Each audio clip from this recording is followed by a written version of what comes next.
अगर आप अपनी प्रैक्टिसेस को ट्रांसफॉर्म करते रहेंगे, अडेप्ट करते रहेंगे आज के जमाने के हिसाब से, तो आई थिंक आपके बिजनेस की लॉन्जेविटी डेफिनेटली बढ़ जाती है। हमने क्या देखा कि बहुत सारे लोग जॉबलेस हुए, अनएम्प्लॉयमेंट बढ़ा हमारे देश में। सडनली लॉकडाउन लगने से वो सारा का सारा बिजनेस एकदम से बंद सा हो गया। हमें वो जो सोच हमारी हम चेंज करना चाहते थे, जिसको कि शायद 5 7 10 साल लग जाते बिना कोविड के, वो कोविड के कारण हमें मजबूरन उस टेक्नोलॉजी को अपनाना पड़ा। हमारा बिजनेस अब ऑलमोस्ट इंडिया के रिमोटेस्ट एरियाज में पहुंच गया। आज की डेट में जब मैं अपने लीडरशिप लेवल्स, मेरे पास डेटा आता है, रिपोर्ट्स आती हैं, तो मैं देखता हूँ कम से कम 30% विमेन का कंट्रीब्यूशन आ गया है। And today women are earning more than the men. Doctors, nutritionist, police के लोग, एक्साइज के लोग, कस्टम्स के लोग, बहुत सारे लोगों ने पार्ट टाइम बिजनेस स्टार्ट किया था and now they are full time into the business. Social media की प्रॉब्लम ये है, आज की डेट में जो अच्छी बातें हैं वो इतनी तेजी से नहीं वायरल होती, जो नेगेटिव चीजें हैं बहुत तेजी से वायरल हो जाती हैं। बिल्कुल सही कहा सर आपने। नमस्कार दोस्तों, राहुल सूदन वैल्यू पॉडकास्ट में आपका स्वागत है। आज जो हमारे साथ गेस्ट हैं उनको ट्रांसफॉर्मेशन मैनेजर कहा जाता है। उन्होंने बहुत ही कॉम्प्लेक्स सिचुएशंस को साथ में लेके उनके बहुत इजी सॉल्यूशंस को कॉर्पोरेट्स को रेकमेंड करके आज बहुत ही सफल एक करियर बनाया है। आइए मिलते हैं हरीश सिंगला जी से, the country manager for forever living products. नमस्कार सर। नमस्कार राहुल जी। सर, आपकी जर्नी में आपने काफ़ी सारे काम किए, बड़ी एक टैगलाइन बहुत मार्केट में आता है कि ट्रांसफॉर्मेशन मैनेजर, कि आपने बहुत सारी कॉम्प्लेक्स चीज़ों को बहुत इजीली सॉल्व करके एक बड़ा सेटअप क्रिएट किया है। कैसे शुरुआत हुई डायरेक्ट सेलिंग इंडस्ट्री की sir? Well Rahul ji, like it's always said कि डायरेक्ट सेलिंग इंडस्ट्री में कोई मर्जी से नहीं आता, बाय डिफ़ॉल्ट आता है। मैं भी उसी तरह बाय डिफ़ॉल्ट आया एक्चुअली। मुझे किसी ने एक समय बोला कि आइए आपको कोई अपॉर्चुनिटी से आपकी रूबरू कराते हैं। तो मैं उस समय कोई अपॉर्चुनिटी देख तो नहीं रहा था, बट उन्होंने इतना इंसिस्ट किया, मैंने कहा चलो मिल लेते हैं। तो उन्होंने मुझे मिलवाया मिस्टर रेक्स मोहन से, जो कि हमारी कंपनी के फॉरएवर लिविंग के फाउंडर हैं। और मैं उनसे मिला तो एक मुझे बहुत ही खास शख्सियत लगे वो। उन्होंने अपनी स्टोरी मुझे बताई कि उन्होंने कैसे दुनिया को, 160 देशों को कैसे ट्रांसफॉर्म किया है, कैसे वहाँ के ज़रूरतमंद लोगों की मदद की है और लाइव्स को ट्रांसफॉर्म किया है। ये सारी बातचीत चली, उन्होंने भी मुझ में इंटरेस्ट दिखाया, मैंने भी दिखाया, बट हमारी बात वहीं पे थोड़ी सी रुक गई। उसके बाद उन्होंने मुझे कहा, कहते 10-15 दिन के बाद, कहते हम दोबारा एक बारी मुलाकात करेंगे।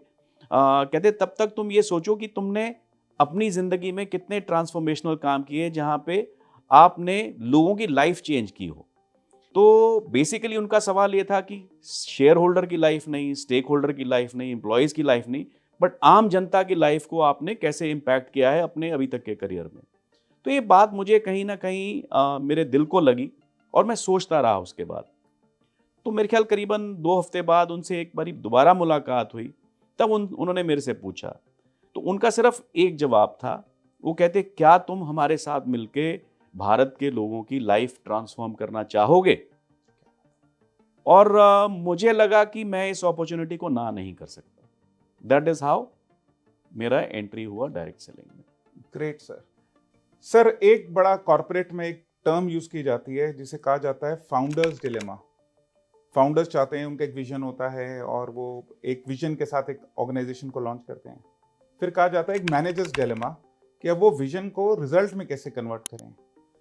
और कुछ 5-6 सालों में आईटी का डेवलपमेंट होना, कोविड का आना, फिर अब आर्टिफिशियल इंटेलिजेंस का आना। How do you manage between a founder's vision versus the productivity और द प्रॉफिटेबिलिटी ऑफ ऑर्गेनाइजेशन? देखिए, one of the first things when I joined this organisation, जब मैंने यहाँ का प्रॉफिट मैट्रिक्स देखा, मेरा सबसे बड़ा और पहला सवाल था अपने फाउंडर्स से कि जी आप इस कंपनी में प्रॉफिट कैसे कमाते हो? तो उन्होंने मुझे एक जवाब दिया। वो कहते कि लोगों की जो जिंदगी में ट्रांसफॉर्म कर रहा हूँ इस बिजनेस के जरिए, that is my profit. So that was the vision which actually dictates हमारी सारी ऑर्गेनाइजेशन की working. But yes, over a period of time, ये बिजनेस करीबन 45 साल पहले शुरू हुआ था, आज बिजनेस चेंज होता चला जा रहा है। एंड आई थिंक एक बेसिक फिलॉसफी को रखते हुए अगर आप अपनी प्रैक्टिसेस को ट्रांसफॉर्म करते रहेंगे, अडेप्ट करते रहेंगे आज के ज़माने के हिसाब से, तो आई थिंक आपके बिजनेस की लॉन्जेविटी डेफिनेटली बढ़ जाती है। आज का हमारे जो उनके बेटे हैं मिस्टर ग्रेग मोहन, उनका नारा है कि ये 45 साल थे, अब ये बिजनेस हमारा हमें ऐसे चलाना है कि अगले 45 साल तक और चले। तो हम कंटिन्यूअसली इसको इवॉल्व करते चले जा रहे हैं, कंटिन्यूअसली इसमें अडेप्ट करते चले जा रहे हैं, कोई भी चीज़ हो, इनोवेशन हम करते चले जा रहे हैं।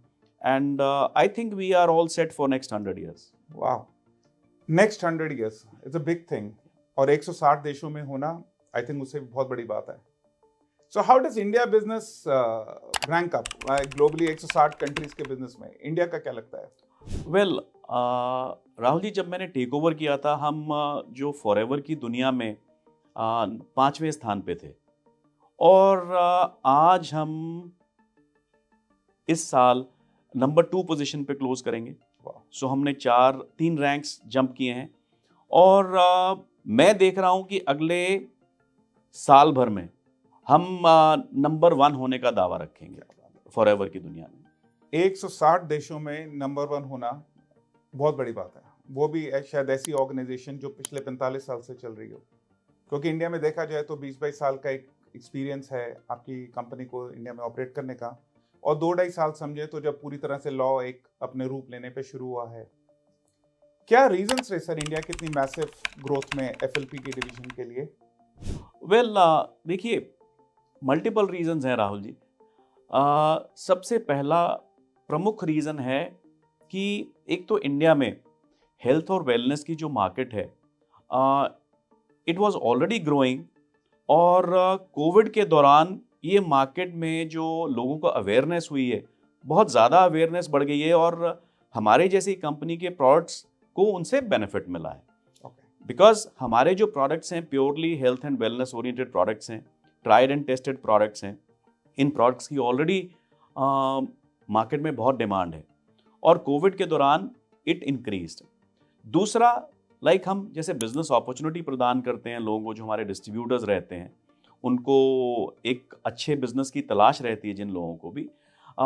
कोविड के दौरान हमने क्या देखा कि बहुत सारे लोग जॉबलेस हुए, अनएम्प्लॉयमेंट बढ़ा हमारे देश में, और कुछ लोगों को डबल इनकम्स की भी ज़रूरत रही। जैसे घर के मेल्स काम करते थे, विमेन आ गई, तो ये जो अपॉर्चुनिटी थी, हमारा बिजनेस उस राइट जगह पे खड़ा था, राइट टाइम पे खड़ा था, कि जब लोगों को एक शानदार बिजनेस अपॉर्चुनिटी की तलाश थी, और हम वहाँ पे अपनी रेपुटेशन को लेके, हम अपने प्रोडक्ट्स की रेपुटेशन को लेके, हम अपनी वर्किंग की रेपुटेशन को लेके, हम वहाँ पे बिल्कुल तैयार खड़े थे, और एक तरह से हमने उस सिचुएशन को पूरी तरीके से बेनिफिट लिया। बहुत बढ़िया सर। एक शब्द आपने इस्तेमाल किया, इनोवेशन, कि आपकी ऑर्गेनाइजेशन इनोवेशन को लेकर रेडी थी, और ये भी कहा जाता है कि इनोवेशन कोई सिस्टम नहीं, एक सोच है जो आपके हर काम में, हर चीज में नजर आती है। आपको क्या लगता है कि आपकी ऑर्गेनाइजेशन ने क्या क्या इनोवेशन किए इंडियन मार्केट के हिसाब से? देखिए, यूरोप में या यूएस में एक मार्केट अलग है, वहाँ पे इनोवेशन हो सकता है कि शायद कंप्लीटली ऑटोमेटेड ऑफिस चलाना, या डिस्ट्रीब्यूटर से ना मिलना और सबको जूम पे होना। इंडिया आज भी 60% एक गांव में रहने वाला देश है, तो ये इनोवेशन आप कहाँ लेकर आए इस बिजनेस के लिए आप सर? देखिए राहुल जी, इनोवेशन ऑलमोस्ट हर एक एस्पेक्ट में हमने टच किया। कई बार लोग सोचते हैं इनोवेशन का मतलब है कि एक ड्रामेटिक चेंज लेके आना, बट हम इनोवेशन को उस तरीके से नहीं देखते। प्रोडक्ट इनोवेशन, अब जैसे कि हमारी कंपनी का एक रूल था, या अनसेड रूल था, कि हम जो प्रोडक्ट्स अपने मैन्युफैक्चर करते हैं, अपने सिर्फ ग्लोबल हब से ही मैन्युफैक्चर करते हैं। जब हमने देखा कि एक इंडिया में एक राइट सिचुएशन है, अब क्वालिटी कॉन्शियसनेस इंडिया में आ रही है, क्वालिटी मैन्युफैक्चरिंग इंडिया में है, तो one of the first things that we did was कि हम थोड़ा थोड़ा प्रोडक्ट इंडिया में हमने मैन्युफैक्चरिंग स्टार्ट किया। So that was one of the first things, and I think we were one of the very few countries कि हमने अपने होम ऑफिस को कन्विंस किया कि नहीं, अब इंडिया में हम अच्छी क्वालिटी के प्रोडक्ट्स बना सकते हैं। तो that was one of the first steps in the 45-year history of Forever Living. Wow. Second is, जब लॉकडाउन लगा 2019 में, तो एकदम से, बिकॉज हमारे 20 ऑफिस थे ऑल ओवर इंडिया। हमारा ज़्यादातर बिजनेस जो होता था हमारे ऑफिस के थ्रू होता था। लोग आते थे, डिस्ट्रीब्यूटर आते थे, वहीं से पेमेंट्स करते थे, वहीं से प्रोडक्ट्स ले जाते थे, वहीं पे ट्रेनिंग करते थे। सडनली लॉकडाउन लगने से वो सारा का सारा बिजनेस एकदम से आ, बंद सा हो गया, जैसे कि बाकी सब बिजनेसेस भी हुए। हमने उस समय टेक्नोलॉजी बहुत तेजी से अडॉप्ट किया। मुझे ध्यान है जब हमने फर्स्ट सेमिनार, मेरे ख्याल within 1 week of lockdown, हमने जूम सब्सक्राइब किया and I personally conducted our initial trainings. Initial जो बिजनेस है उसको हमने जूम के जरिए स्टार्ट किया। मुझे ध्यान है जब मैंने कंपनी ज्वाइन किया था, मैं देखता था लोगों को कि हर चीज़ के लिए हमारे ऑफिस में बड़ी बड़ी लाइनें लगी होती थी लोगों की। तो तब भी मेरे दिमाग में आता था कि यार हम इसको कहीं इम्प्रूव कर सकते हैं क्या? लोगों को इतनी दूर से आने की क्या ज़रूरत है हमारे ऑफिस में? पेमेंट्स हम उनसे वहीं से ले लें, प्रोडक्ट्स उनको दे दें। बड़ो समहाउ एक हमारी सोच थी जो कि इंडियन सोच भी है, आप कह लीजिए, कि जब तक प्रोडक्ट को हाथ लगा के ना देख लें हमें पसंद नहीं आता, प्रोडक्ट लेना गवारा नहीं है। तो वो सोच अभी बदलने में समय लग रहा था। बट अब जैसे कहते हैं ना, every cloud has a silver lining. तो कोविड में हमें वो जो सोच हमारी हम चेंज करना चाहते थे, जिसको कि शायद 5 7 10 साल लग जाते बिना कोविड के, वो कोविड के कारण हमें मजबूरन उस टेक्नोलॉजी को अपनाना पड़ा। और हम जूम में अपने सोशल मीडिया के ऊपर हमने इतना इनोवेशन किया कि आज हम प्रोबेबली, मैं प्राउडली कह सकता हूँ कि हमारा इंडस्ट्री में सोशल मीडिया की जो हमारी फॉलोअरशिप है, हमारी एंगेजमेंट है, I think direct selling industry में I think we are the leaders. वाह सर, आपकी इन बातों से 2 क्वेश्चन निकल के आते हैं। ऑब्वियसली ये सोशल मीडिया बड़ा इंटरेस्टिंग है, इसको हम नेक्स्ट क्वेश्चन में एड्रेस करते हैं। इंडिया में manufacturing, you right on this part कि मोस्ट ऑफ द मल्टीनेशनल्स या जो बाहर के ऑर्गेनाइजेशन है इंडिया में मैन्युफैक्चरिंग अभी करती नहीं थी। धीरे धीरे वो प्रोसेस शुरू हो रहा है और ऑब्वियसली वो आपकी प्रोडक्टिविटी में और सप्लाई चेन में बेनिफिट लेकर आता होगा। कितना परसेंटेज आपको लगता है कि और 5 साल में यहाँ पे मैन्युफैक्चरिंग शुरू हो जाएगी? राहुल जी, हमारा टारगेट बड़ा एम्बिशियस है लोकल मैन्युफैक्चरिंग का। लाइक आई सेड, जो एक्सचेंज रेट्स आज की डेट में गड़बड़ हो रहे हैं, उसके कारण हमारा प्रोडक्ट अगर हम इंपोर्ट करके ही लाते रहते तो शायद हम इतनी ग्रोथ भी नहीं कर पाते। और जो हमारी गवर्नमेंट की जो पॉलिसीज़ हैं जो लोकल मैन्युफैक्चरिंग को इनकरेज करती हैं, उनको भी अगर साथ में मिला लें तो I think win win situation है सबके लिए। एंड हम इसी साल टारगेट कर रहे हैं कि हमारा कम से कम 15 से 20% जो सेल्स वॉल्यूम है वो लोकल मैन्युफैक्चरिंग से पूरा होगा। And I think I would safely say कि हम नेक्स्ट 3 years में we were targeting at least 50% of our sales through local manufacturing. 50%? Yes. That's a very, very ambitious target, sir. Yes. I must say. Social media का use her जगह आज की date में, अगर आजकल कहें तो organisations have become digital first rather than that physical first right now आज की डेट में। और डायरेक्ट सेलिंग ऑर्गेनाइजेशन का एक चैलेंज ये भी आता है जो हमें सर्वे में मिलता है कि हमारे जो ट्रेनिंग प्रोग्राम्स हैं वो बदले नहीं टाइम से। सो शायद 10 साल पहले जो हम ट्रेनिंग देते थे आज भी वही चल रहा है। तो ये जो यंगर जनरेशन है, जो 18 से 23 साल की जो जनरेशन है, जिनको हम जेनजी कहते हैं, उनको सोशल मीडिया चाहिए। So how does FLP helps them? You know, one, how do you engage them कि टेल देम कि yes this is a brand you can relate to, and how does social media help them to scale the business, sir? Well see, like मैंने आपको पहले बोला कि हमारा जो business था, पहले हमारे 20 ऑफिसेज थे। तो 20 ऑफिसेज के 200 किलोमीटर के दायरे में हमारा बिजनेस हुआ करता था। यानी कि लोग जो कन्वीनियंटली जहाँ से आ सकते हैं, जहाँ से ट्रेनिंग लेने आ सकते हैं, जहाँ पे प्रोडक्ट लेने आ सकते हैं, जहाँ पे पेमेंट करने आ सकते हैं, वहीं पे था। हमने कोविड के दौरान देखा कि हमारा बिजनेस अब ऑलमोस्ट इंडिया के रिमोटेस्ट एरियाज में पहुँच गया है। We are present in Ladakh, we are present in Lakshadweep, we are present in Andaman Nicobar, we are present in Arunachal Pradesh, MP, Chhattisgarh के जंगलों तक में हमारे प्रोडक्ट्स आज की डेट में पहुंच जाते हैं। So one of the best advantages जो सोशल मीडिया से मिला है, रीच हमें मिली है। सबसे पहले अवेयरनेस की रीच, उसके बाद प्रोडक्ट पेमेंट्स की रीच, उसके बाद प्रोडक्ट डिलीवरी की रीच, और most important is product trainings की रीच। अब कोई व्यक्ति अगर लद्दाख में बैठा है, वो उसको हमारे जम्मू या हमारे पंजाब या हमारे चंडीगढ़ के ऑफिस में आके ट्रेनिंग नहीं लेनी पड़ती। अब जो हमारे ऑनलाइन सोशल ट्रेनिंग प्रोग्राम्स हैं सोशल मीडिया के द्वारा, वो घर बैठ के ही वहाँ पे अपना वो जिस दिन हमारे स्केड्यूल्स होते हैं, स्लॉट्स होते हैं, वो ट्रेनिंग देखते हैं and people are getting trained. So that is the advantage that now we have reached, लोगों के घरों में पहुंच गए रादर देन कि हमारे ऑफिस में लोग आए। So that has been the advantage. So truly this business is becoming work from home. Truly work from home एक ऐसी एस्पिरेशन है जिसे कई लोगों में अब बढ़ गई है। कोविड के बाद अब लोग चाहते हैं कि वो थोड़ा काम घर से कर लें और थोड़ा ऑफिस से कर लें, थोड़ा हाइब्रिड कल्चर कर लें, या सेकंड ऑप्शन या सेकंड इनकम को जनरेट करने के लिए वर्क फ्रॉम होम कर लें। Anyone looking for opportunity, or anyone looking for part-time opportunity, how do you think FLP can help them by building a second income, sir? Well, before we get into second income, another interesting aspect which has happened, I would like to share, is because now people don't have to get out of the house, घर से बाहर नहीं निकलना पड़ता, इसके कारण हमारे business में महिलाएं, विमेन बहुत ज़्यादा आ गई।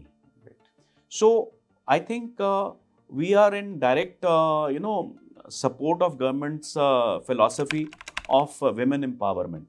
तो मैं देखता हूँ कि हमारे लीडरशिप लेवल्स में, हमारे सीनियर लेवल्स पे, हमारे अवार्ड विनिंग लेवल्स के ऊपर आज की डेट में महिलाएं इंडिया में बहुत आनी शुरू हो गई हैं। ये एक हमेशा हमारे लिए सरप्राइज रहता था कि जब हम FLP की फॉरएवर की ग्लोबल दुनिया देखते थे, वहाँ पे 70-80% विमेन होती थी, और हमारे इंडिया में शायद 1% विमेन थी। 99% हमारा जो ऑडियंस था वो मेन का था। आज की डेट में जब मैं अपने लीडरशिप लेवल्स, मेरे मंथली मेरे पास डेटा आता है, रिपोर्ट्स आती हैं, तो मैं देखता हूँ कम से कम 30% विमेन का कंट्रीब्यूशन आ गया है।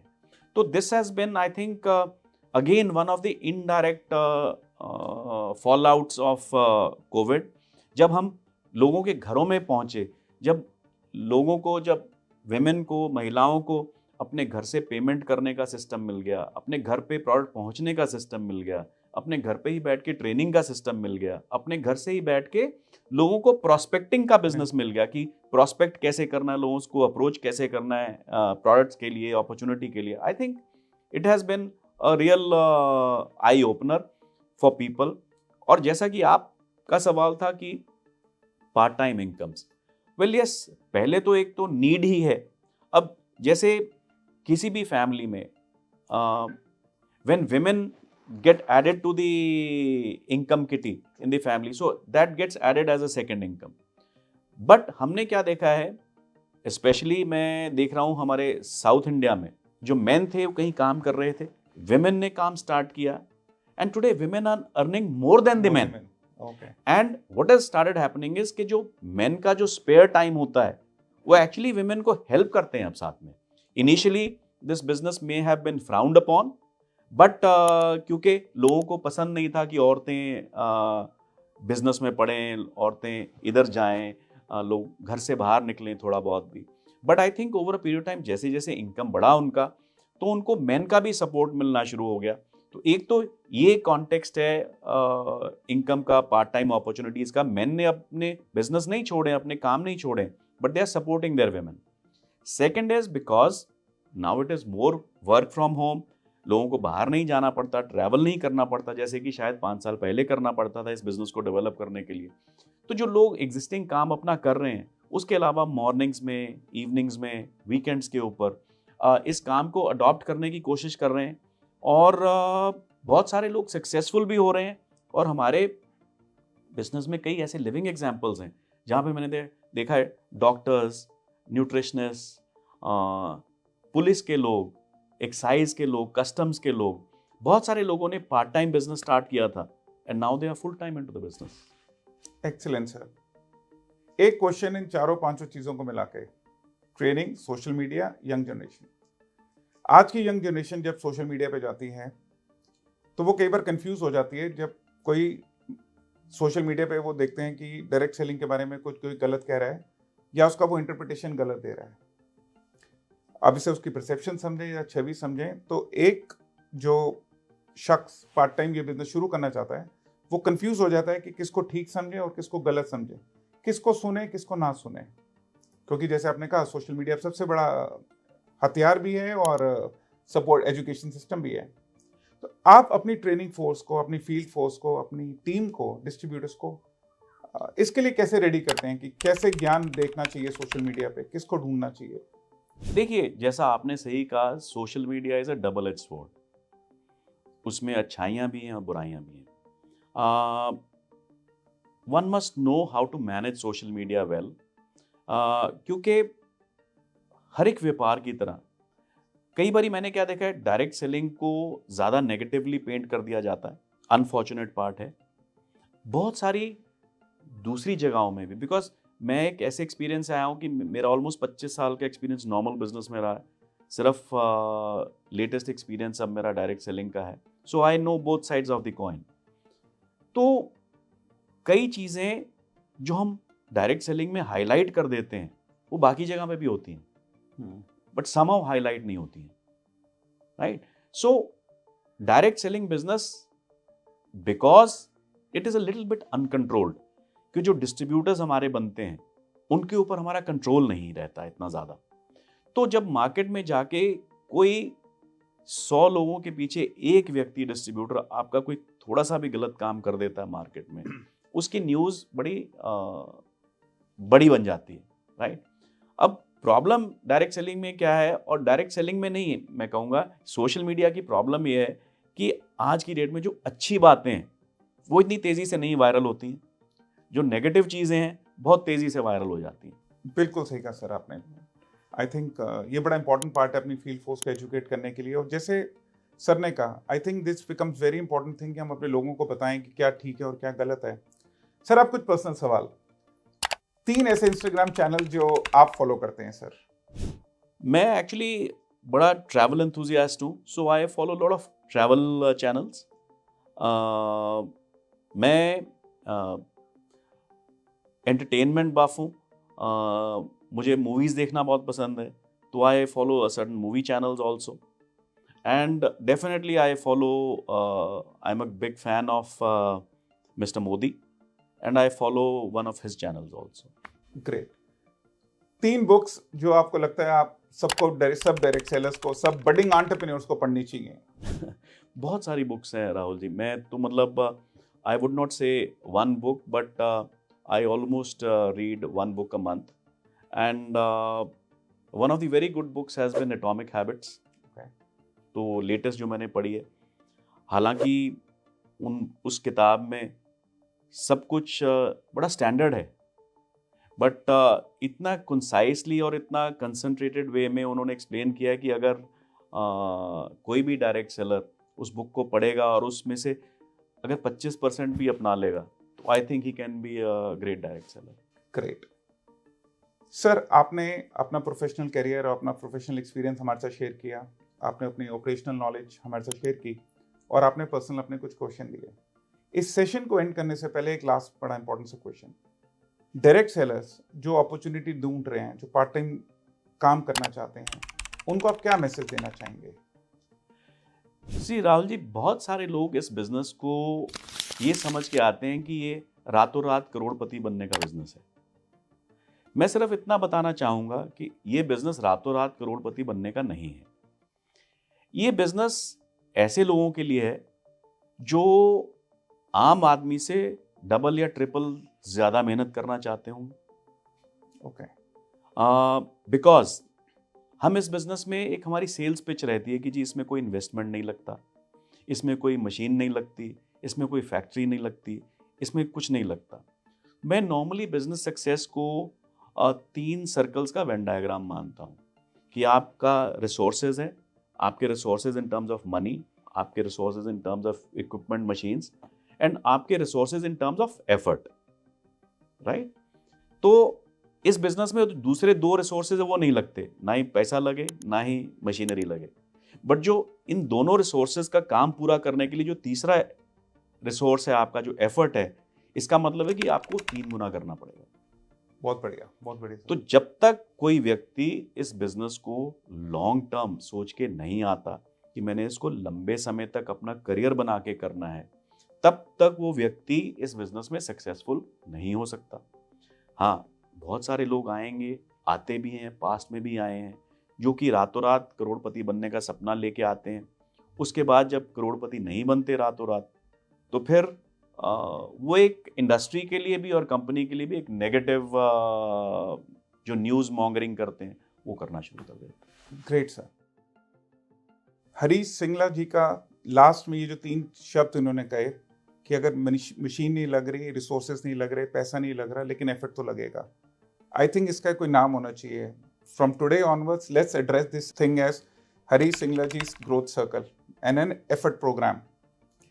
सर, आपने हमारे साथ बहुत सारा टाइम शेयर किया और बहुत सारी नॉलेज शेयर की, इसके लिए आपका बहुत बहुत धन्यवाद। थैंक यू राहुल जी। और मैं अपने सभी सब्सक्राइबर्स की तरफ से जो इस चैनल को देख रहे हैं, उनके जो भी क्वेश्चन होंगे मैं आपको पर्सनली दोबारा आपको भेज दूंगा।